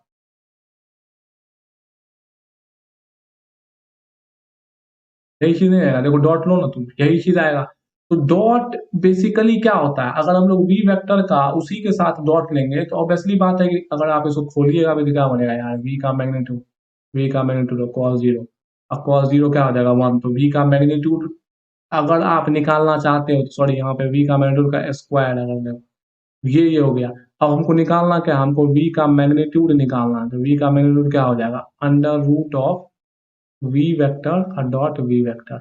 तो कोई भी वेक्टर का अगर आपको मैग्नीट्यूड निकालना है, यही चीज हम लोग पहले कर दिए थे। कोई वेक्टर का अगर मैग्नीट्यूड आपको निकालना है, इसको आप डायरेक्ट लिख सकते हो एक्स आई का, एक्स आई इंटू एक्स आई लिखा दो, और जहां पे ये समेशन को रिप्रेजेंट करेगा, जहां पे आपका आई कहां से कहां तक जा सकता है, 1 से लेके n तक जा सकता है। बात समझ में आ रही है? एक्स आई इंटू एक्स आई कर दो, ये समेशन को दिखा देगा और यहाँ पे कहाँ तक जा सकता है, आई तक आपका क्या कहते हैं जा सकता है। तो किसी भी वेक्टर का अगर आपको दिखाना हो, मैग्नीट्यूड निकालना हो, तो उसको ऐसे रिप्रेजेंट करेंगे। हम लोग पहले ऐसे करते थे, वो हो जाएगा उस वेक्टर का डॉट प्रोडक्ट का अंडर रूट। ये अगर आपको थोड़ा विनाइटी लग रहा है तो हम आपको 2 मिनट में प्रूव करते हैं। ये देखिए, मान लेते हैं कि वी वेक्टर है 2i cap 3j cap plus के कैप, ये भी वेक्टर है। अगर मैं v का मैग्नीट्यूड पूछूं तो बताइए क्या लिख दोगे आप? खट से लिख दोगे 4 + 9 + 1 10 और 4 14 यानी कि √14। कोई दिक्कत? कोई दिक्कत नहीं। अब इसी को हम लोग दूसरे तरीका से करते हैं। अगर मैं बोलूं कि v डॉट वी करो मेरे को, तो बताइए v डॉट वी क्या होगा? v का मैग्नीट्यूड कॉस, क्योंकि v और v के बीच में कितना सेम वेक्टर है, बीच में एंगल 0। तो बताइए v डॉट वी किसके बराबर हो गया? v के मॉड के बराबर ना था, हमको तो सिर्फ एक मैग्नीट्यूड चाहिए। तो बताइए v का मैग्नीट्यूड नहीं आ गया यहाँ से, under root of v dot V. इसी v के मैग्नीट्यूड को इसी दिखाया जाता है, बिलायती भाषा में दिखाया जाता है। यही चीज तो हम लोग किए हैं यहाँ पे। इसका डॉट प्रोडक्ट भी करिएगा तो डॉट प्रोडक्ट करके देख लीजिए, √14 ही आएगा। देख लीजिए, 2 2 जा 4, 3 3 जा 9, 9 4 13 और 1 1 जा 1, तो 9 4 13 1 14, यानी कि 14 14। तो यहाँ पे कितना हो गया? √14। तो सेम है। तो अगर किसी वेक्टर का आपको क्या निकालना है, मैग्नीट्यूड निकालना है, तो वो सिंपली क्या हो जाएगा? वी डॉट वी हो जाएगा। अगर वी डॉट वी को भी आप अच्छे से लिखो तो कोई उतना फैशन वाली चीज है, आप डायरेक्ट वी डॉट वी का मतलब क्या हो गया? अगर यू और ये क्या कहते हैं वी डॉट वी कर रहे हो तो वी वी हाँ सही है, वी डॉट वी। या तो अगर इसको कंपोनेंट के फॉर्म में लिखना चाहो तो क्या लिख दोगे? एक्स आई और एक्स आई, यानी कि एक्स आई का स्क्वायर लिख दो, कोई दिक्कत नहीं है। लिखना एक्स आई का क्या लिख दो? स्क्वायर लिख दो। और इसको एक तरीका से और लिख सकते हो, अंडर रूट ऑफ वी का स्क्वायर भी लिख दो, तो परेशानी नहीं है। किसी का मैग्नीट्यूड अगर निकालना है तो मॉड आपको पता है कि रूट का वी का स्क्वायर प्लस माइनस में रूट का, बहुत तरीके से लिखा जा सकता है। आप इसको एक को याद रखो, कोई दिक्कत नहीं है। तो यहाँ पे देखिए, हम लोग इसको यही टेंसर के फॉर्म में भी यहाँ पे आराम से इस चीज को लिख सकते हैं। अगर मैं बात करूं दो वेक्टर के बीच का एंगल cos थीटा, तो बताइए cos थीटा क्या होता है? cos थीटा होता है, मान लो दो वेक्टर है तो u dot V by U का मैग्नीट्यूड और v का मैग्नीट्यूड। अगर u मान लेते हैं एक्स आई है और v क्या है? वाई जे, तो u डॉट वी क्या हो जाएगा? X I dot Y J, X I और डॉट वाई जे। अब बताइए एक्स आई और डॉट वाई आई, आई ही हो जाएगा यहाँ पे। और ये किसको दिखा देगा? u डॉट भी मतलब क्या? u एक्स आई का फंक्शन, मतलब x1 x2 x3। तो इसको अगर पहले डॉट लिख देते हैं कोई दिक्कत नहीं है, और उसके बाद मैग्नीट्यूड क्या हो जाएगा इसका? मैग्नीट्यूड अगर आप लिखिएगा under root of X I और X I, under root of Y I और वाई आई। अब देखिए ए डॉट बी क्या होता है? A1 A2 B1 B2 C1 C2, तो डायरेक्ट ही किसको रिप्रेजेंट कर देगा? समेशन को, आई के अबाउट समेशन। और नीचे में क्या हो जाएगा? नीचे में हो जाएगा एक्स आई का स्क्वायर और वाई आई का। ये भी समेशन को दिखा सकता है, कोई दिक्कत नहीं। समेशन का हाँ दिखा सकता है।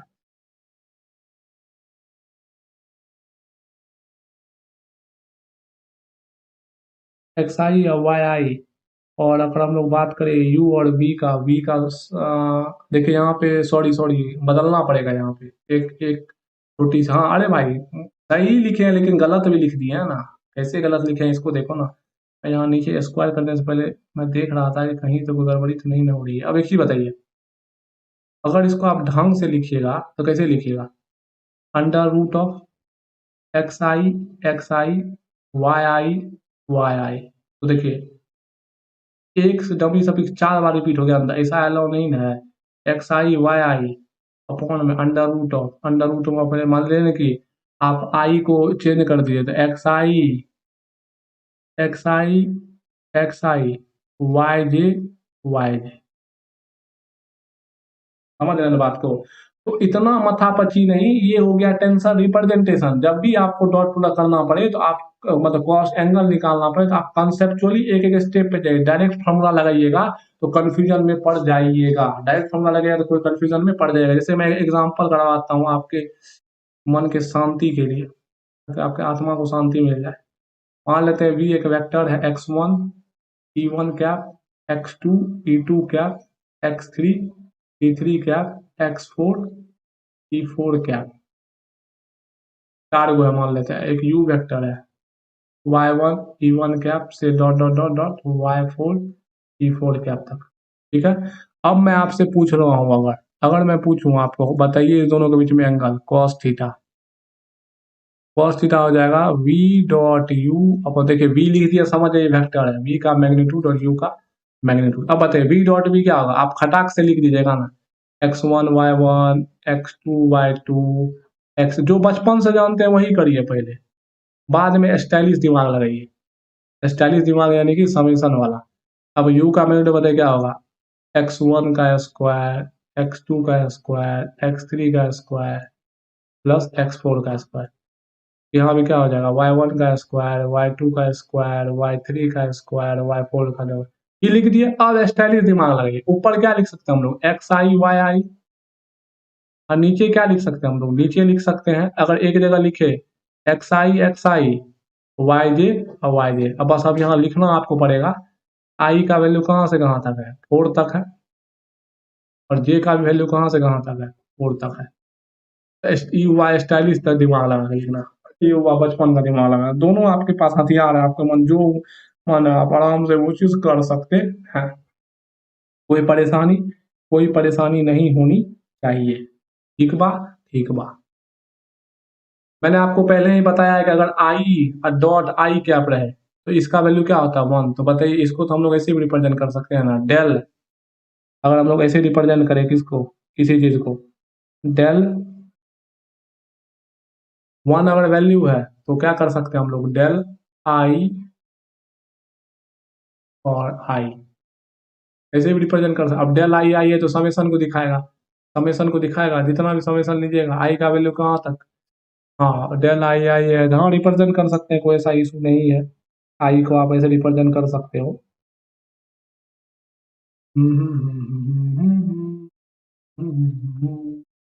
अब देखिए, आई का वैल्यू अगर आई के बराबर हुआ तो वैल्यू हमेशा 1 देगा, अगर नहीं हुआ तो 0 देगा। जैसे कि एक बात बताइए, अगर मैं पूछूं कि आई या डॉट जे कैप क्या होता है, 0 होता है कि नहीं, आई और J dot, sorry I dot J, हाँ देखिए देखिए, इसको ऐसे नहीं रिप्रेजेंट करिए, इससे अच्छा है, इसमें देखिए कंफ्यूजन हो जाएगा आपको। क्यों ऐसे नहीं करिए, देखिए आई लिखिए और आई लिख दीजिए और 1 लिख दीजिए मान लेते हैं।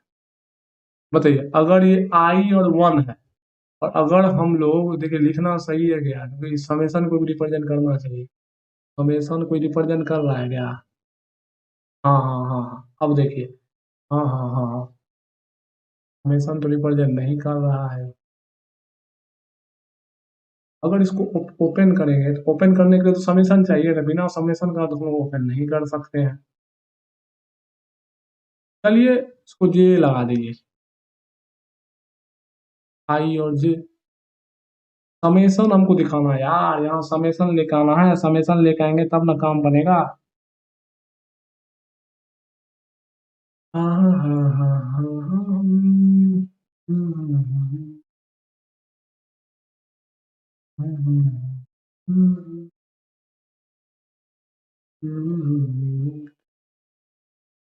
हाँ, हाँ। अरे कोई दिक्कत नहीं, आप इसको आप जान रहे हो, चलिए वही समेशन के फॉर्म में इसको रिप्रेजेंट हम लोग नहीं कर पा रहे हैं, ऐसे कोई तरीका नहीं समझ में आ रहा है जिससे हम लोग रिप्रेजेंट, आप सीधा समझ सकते हैं यहाँ पे आई आई के बराबर है, और यहाँ पे डेल आई जे है, आई जे के बराबर नहीं है।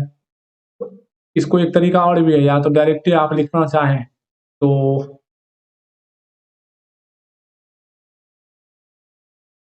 आई डॉट जे का वैल्यू 2 हो सकता है, एक तो 1 होगा जब जे बराबर आई होगा, एक 0 होगा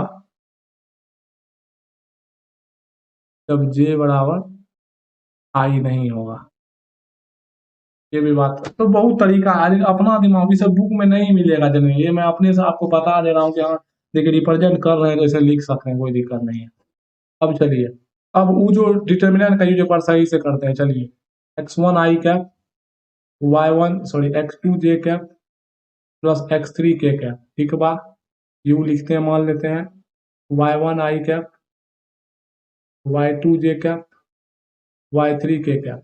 अब अगर मैं बोलूं कि u क्रॉस है तेरी v क्रॉस u, पूछूं मैं अगर आपसे v क्रॉस u, अगर मैं आपसे पूछूं डिटर्मिनेंट्स निकाल लोगे ना, क्या निकाल लोगे? i j k, x1 x2 x3 y1 y2 और y3 तीनों हो गया। अब इसको अगर आप सही से रिप्रेजेंट करोगे तो कैसा होगा ये रिप्रेजेंटेशन? ये होगा ऐसा representation, x2 x3 y2 y3 I cap minus x1 x3 y1 y3 j cap plus x1 x2 y1 y2 k cap. बताइए इस डिटरमिनेंट को जब ओपन करेगा नहीं, अरे भाई आई लिए रॉ कॉलम हटाए, आई लिखे, उसके बाद बीच का साइन माइनस होता था, माइनस लिए हटाए, कोई दिक्कत नहीं।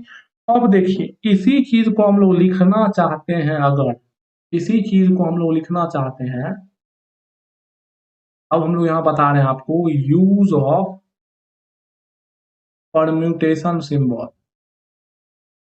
देखिए परम्यूटेशन सिंबल में कैसे लिखेंगे इसको, परम्यूटेशन सिंबल हम लोग लिखने का प्रयास करेंगे यही डिटर्मिनेंट को। तो u क्रॉस v को जो है, सॉरी v क्रॉस u को जो है हम लोग v क्रॉस, यहाँ v क्रॉस u के u क्रॉस v के है,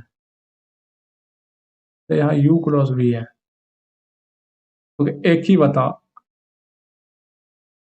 ये जो लिखे हैं इसको अगर आप सही से करेगा तो ये u क्रॉस v है।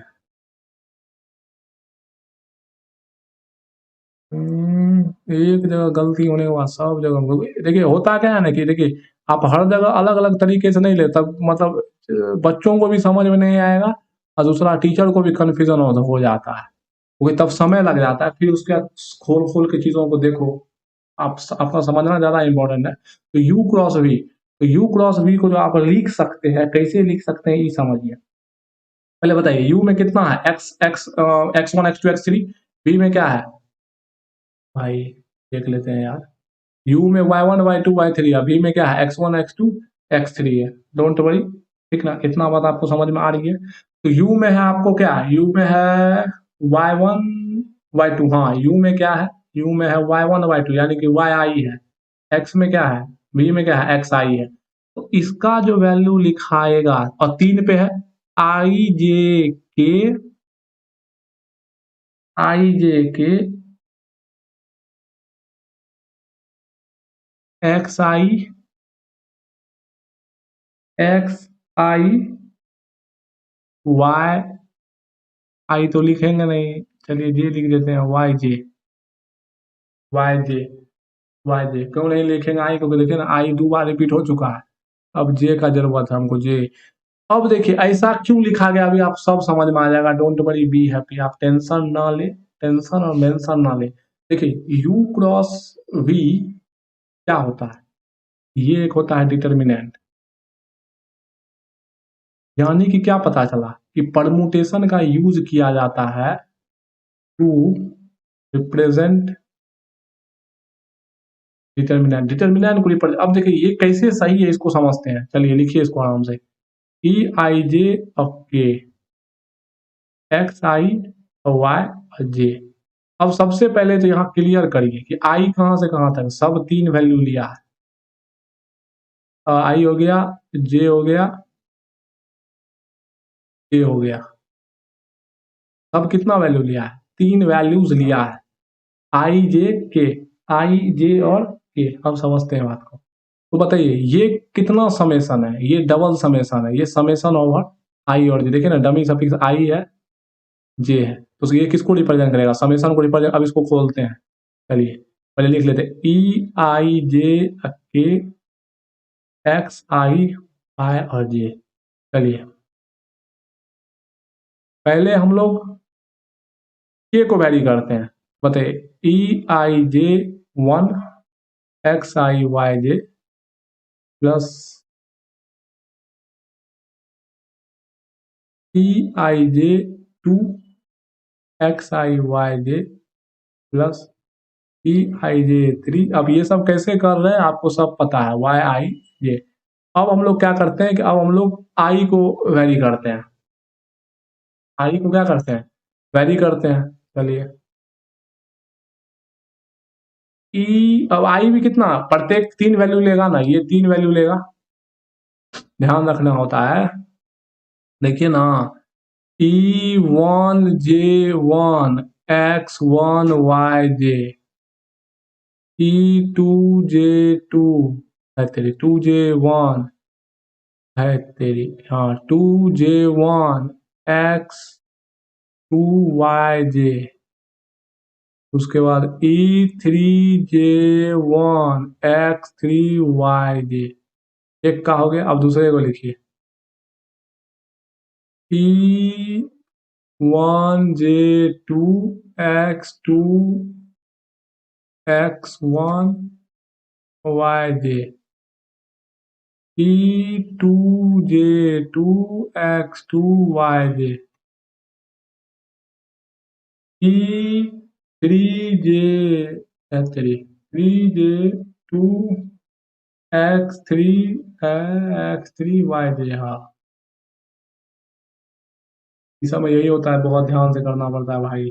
E1J3 X1YJ, E2J3 X1YJ plus E3J3 X1Y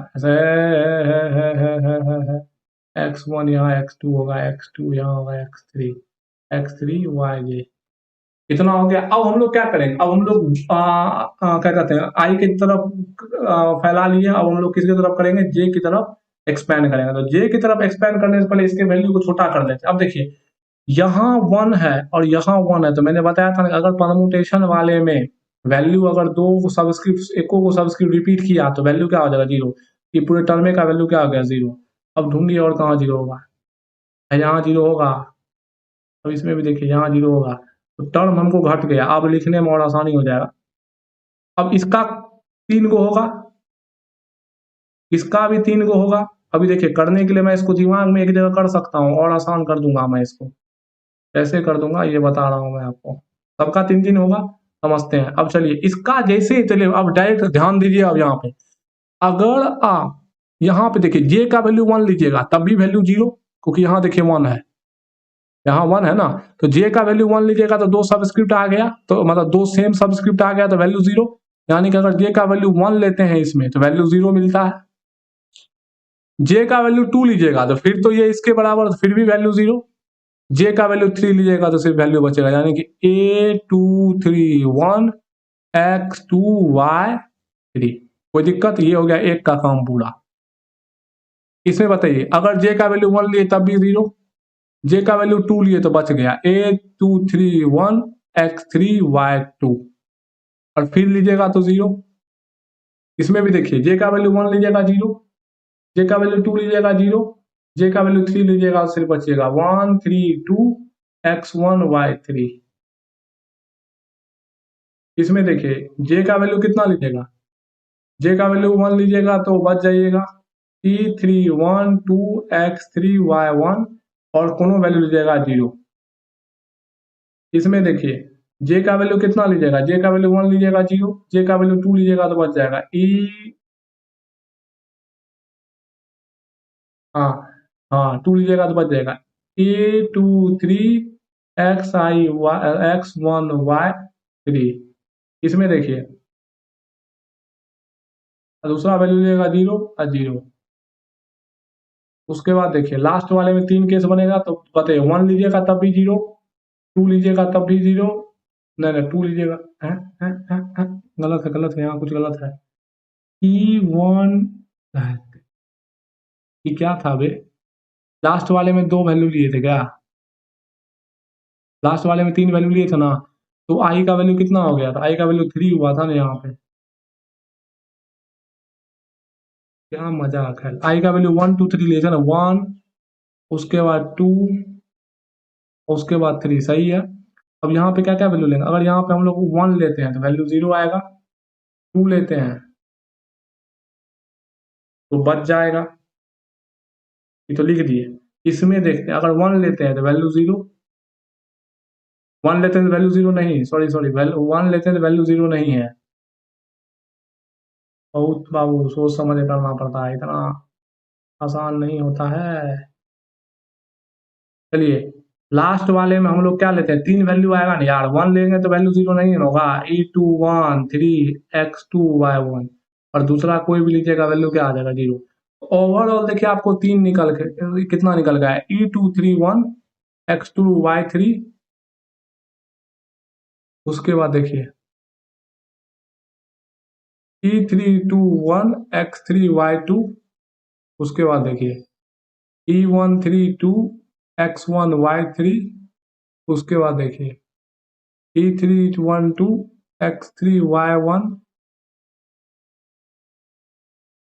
उसके बाद देखिए E1 2 3 X1 Y3, उसके बाद देखिए E2 1 3 X2 Y1। कितना वैल्यू आया ना।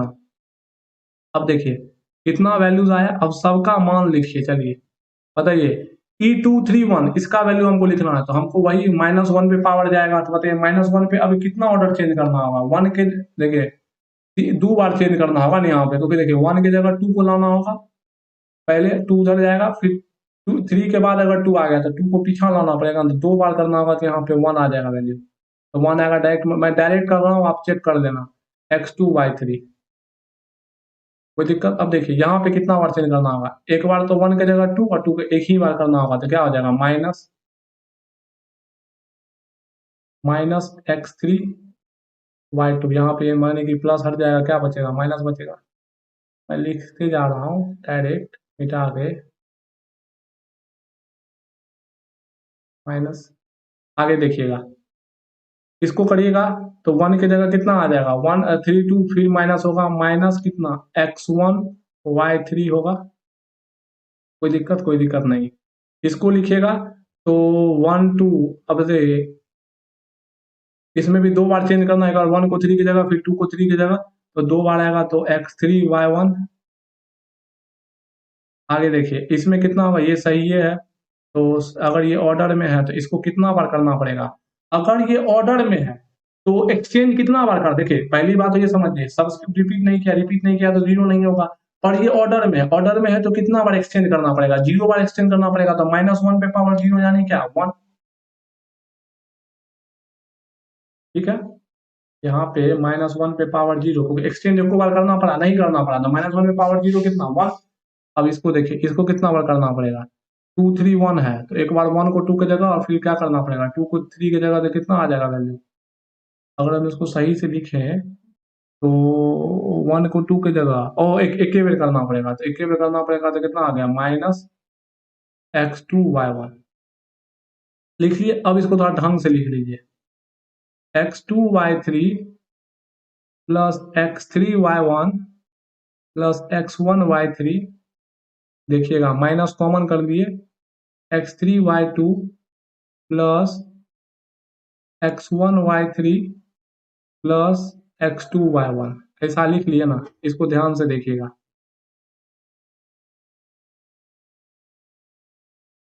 लिख लिए। अब देखिए डिटर्मिनेंट यहाँ लिखे थे ना, देखिए डिटर्मिनेंट का वैल्यू वही आएगा, कैलकुलेट कर लीजिए यहाँ पे। X2 देखिएगा, अरे ये देखिए ये क्या है, ये डिटर्मिनेंट का यूज किया जाता है कंपोनेंट रिप्रेजेंट करने के लिए, आई जे के यहाँ नहीं है, देखिए कंपोनेंट वही आएगा, देख ले लिए। X2 Y3 माइनस क्या होगा X3 Y2, कंपोनेंट के फॉर्म में लिखा, अभी आई जे को भूल जाइए, माइनस क्या होगा X1 Y3 minus Y1 X3 plus X1 Y2 minus X2 Y1। इसको ढंग से लिखिए थोड़ा सा, प्लस वाले को प्लस करिए, बताइए X2 Y3, और बताइए यहाँ से प्लस कौन आ जाएगा, ये आ जाएगा Y1 X3, यहाँ से प्लस कौन आ जाएगा X1 Y2। अब माइनस कॉमन कर, देखिए यहाँ माइनस तो माइनस हटा देगा ना, माइनस ये भी माइनस आएगा, तो कितना हो जाएगा X3 Y2 plus X1 Y3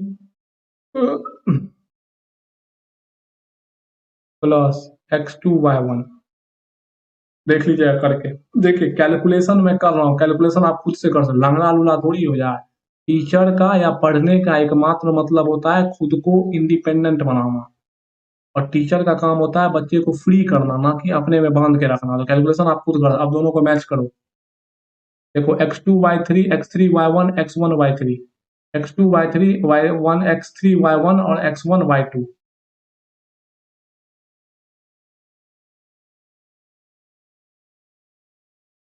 x3 y3 x1 y3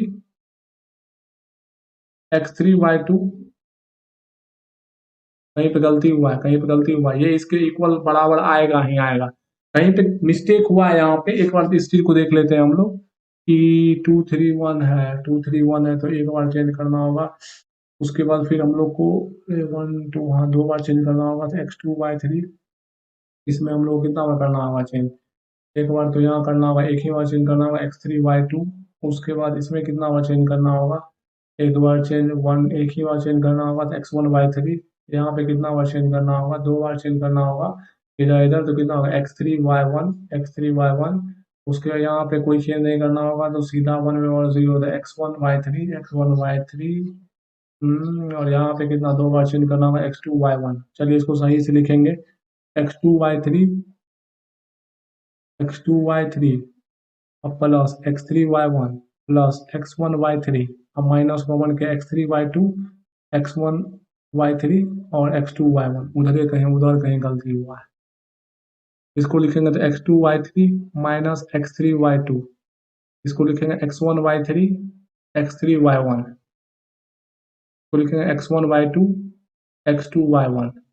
अब यहाँ माइनस मल्टीप्लाई करेंगे तो क्या हो जाएगा? माइनस, ये माइनस और ये plus.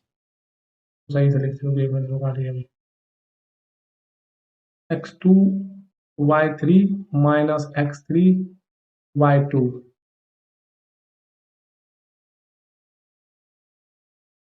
Minus x1 y3 plus y1 x3 plus x1 y2 plus sorry minus x2 y1। चलिए x2 y3 plus x3 y1 plus x1 y2 minus common करेंगे तो x3 y2 plus x1 y3 plus x2 y1 x2 y1 x1 y3 x3 y2 x2 y3 x3 y1 x3। इस बार सही है, देखिए x1 y2।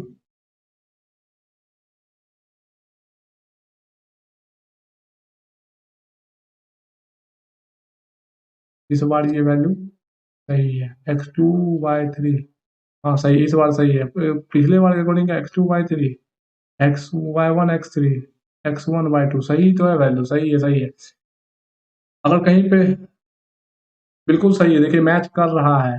देखने के लिए एक बार, पहला मैच कर रहा है, दूसरा मैच कर रहा है, तीसरा मैच कर रहा है, क्या तीसरा में नहीं मैच कर रहा है, चौथा मैच कर रहा है, पांचवा इसमें ये मैच नहीं कर रहा है। ये वाला टर्म कहाँ से आया है? x1 y3। देखिए x1 y3 जहां से आया होगा, यहाँ ध्यान देने वाली बात है, ठीक है ना। यहाँ पे आप देख लीजिएगा इसके एक्सपेंशन में कहीं गलती है। बेसिकली अगर आप करिएगा तो ये दोनों मैच करेगा। तो यहाँ पे ये कंपोनेंट रिप्रेजेंटेशन के फॉर्म में होता है, कि मतलब अगर आपको एक मतलब डिटर्मिनेंट को कभी भी रिप्रेजेंट करना हो, तो आप परमुटेशन सिंबल की मदद से रिप्रेजेंट कर सकते हैं। परमुटेशन सिंबल का यूज करके आप डिटर्मिनेंट को आराम से रिप्रेजेंट कर सकते हैं। बात समझ में आ रही है ना? आप आराम से रिप्रेजेंट कर सकते हैं, लेकिन ये बेसिकली कंपोनेंट को रिप्रेजेंट करेगा। उसके बाद आप ना आई जे के लगा सकते हैं, उसके लिए कोई दिक्कत मतलब जितना डायमेंशन उतना आप लगा सकते हैं, क्योंकि आपको पता है कि टेंसर बेसिकली कंपोनेंट्स के लिए कंपोनेंट्स में ही चलता है। तो ये चीज आप थोड़ा सा ध्यान में रख के चलें। अब देखिए, अगर अगर बैटरी डिस्चार्ज हो चुका है मेरे को पता है। अब अगर बताइए, अगर आपका u एक वेक्टर है, u एक वेक्टर का डिटर्मिनेंट है मान लेते हैं। अगर u, इसको जनरलाइज भी हम लोग कर सकते हैं। जनरलाइज जैसे करना हो कि अगर हमें, क्योंकि ये डिटर्मिनेंट को रिप्रेजेंट कर रहा है, अगर हमें ए एक डिटर्मिनेंट है जो कि क्या है, ए आई जे और n क्रॉस n का मतलब मैट्रिक्स है। अब हमको अगर लिखना है इसका डिटर्मिनेंट, डिटर्मिनेंट ऑफ ए, तो डायरेक्ट हम लोग लिख सकते हैं किसके फॉर्म में, ई के फॉर्म में, I1 I2 I3 से डॉट डॉट डॉट IN तक, A1 I1 सॉरी कॉमा नहीं है, A2 I2 A3 I3 dot dot dot AN IN। इसको मैं शॉर्ट में बताता हूँ, जैसे कि आप सिंपल सोचिए, A1 A11 A12 dot dot dot A1N A21 dot dot dot A2N dot dot dot ANN। देखिए डिटर्मिनेंट कैसे निकलेगा। अब देखिए I1 I2 I3, क्योंकि देखिए यहाँ पे AI1 है, AI1 का मतलब क्या, A1 लिए उसके बाद ये कहाँ तक खुलेगा, ये खुलेगा I1 का वैल्यू खुलेगा N तक, मतलब फर्स्ट रो, और फिर उसके में कितना, फर्स्ट रो में कितना कॉलम है, N कॉलम है ना, N कॉलम। उसी तरह second row N column, third row N column, N row N column. तो ये हो गया डिटर्मिनेंट को रिप्रेजेंट करने का तरीका, ऐसे आप डिटर्मिनेंट को रिप्रेजेंट कर सकते हो। इसका मैंने शॉर्ट प्रूफ दे दिया आपको इसकी मदद से, ताकि आपको ये विश्वास हो जाए कि ऐसे रिप्रेजेंट किया जा सकता है। इसके एक्सपेंशन में आप ध्यान रखिएगा, कहीं थोड़ा सा मिस्टेक हुआ है जिसकी वजह से ये नहीं हो पा रहा, अदरवाइज देख लीजिए सब सही है, चारों 5 वैल्यू मिल रहा है, एक में गड़बड़ी आ रहा है, तो जरूर कहीं ना कहीं गलती हुआ है, तो वो आप चेक इतना जरूर कर सकते हैं। इतना तो मैंने आपको लायक जरूर बना दिया है। आई होप आपको ये सब चीज़ समझ में आया होगा। थोड़ा डिफिकल्ट होता है, टेंशन आपको भी पता है, बस गौर करने की बात होती है और ध्यान देने की बात होती है। तो आज जैसा कि आपको पता है लैपटॉप डिस्चार्ज हो चुका है और लाइन भी कटा हुआ है, तो आज के लिए इतना ही, हम लोग आगे बढ़ेंगे अगले क्लास में। Thank you very much.